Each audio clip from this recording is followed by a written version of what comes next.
usual to take the baby out in the perambulator.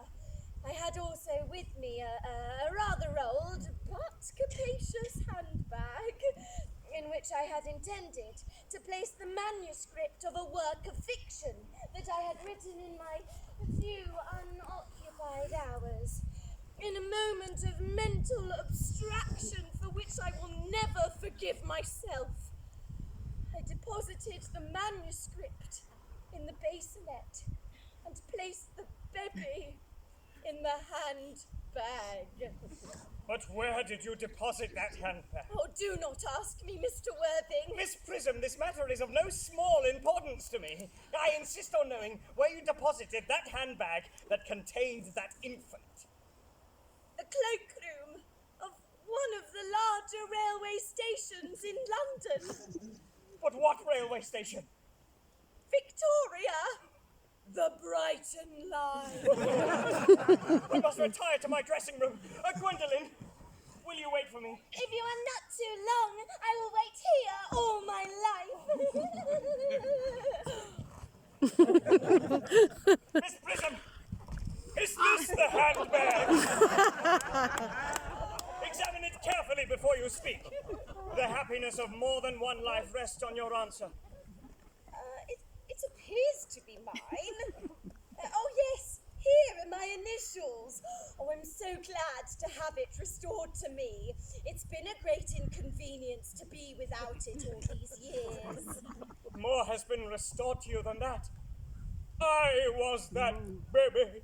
You? Yes, Mother! Mr. Worthing, I am unmarried. Unmarried? Well, I do not pretend that is not a blow. But who can cast a stone at one who has suffered? Cannot an act of repentance wipe out an act of folly?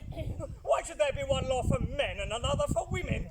Mother, I forgive you! Mr. Worthing, I think there's been some slight error. Oh, thank you, Ma. There is the woman who can tell you who you really are. Lady Bracknell, I hate to seem inquisitive, but would you kindly inform me who I am? I'm afraid the news I have to give you will not altogether please you. You are the eldest son of my poor sister, Mrs. Moncrief, and therefore Algernon's elder brother. Algy's elder brother! Then I have a brother after all. I always knew I had a brother.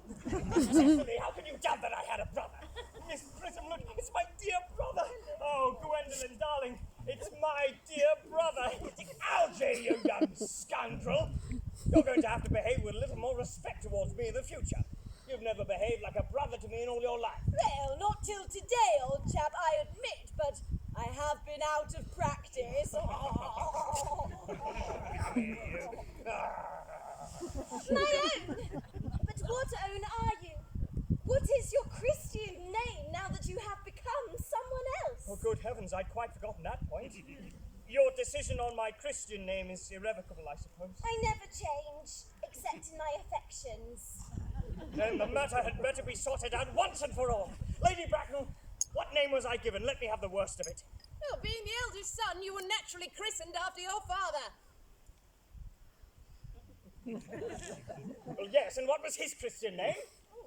I'm afraid I cannot at the present moment recall the General's Christian name, but I am sure that he had one. But Algy, surely you remember our own father's Christian name? My dear boy, we weren't even on speaking terms. He died when I was a year old. The General's name would appear in the army lists of the period. The army lists of the last 40 years are here. Generals. M. Markby, Marlborough, Marmaduke, Marmassay, Mamasa, Mamamakusa. Moncrief.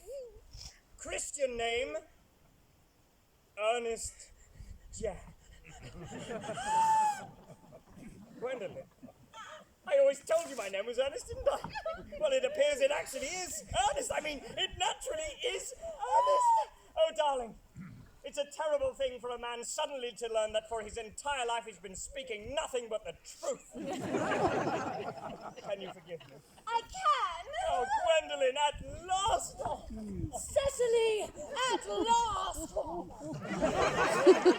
My nephew, you appear to be displaying signs of triviality. On the contrary, Aunt Augusta, I have for the first time in my life realized the vital importance of being earnest.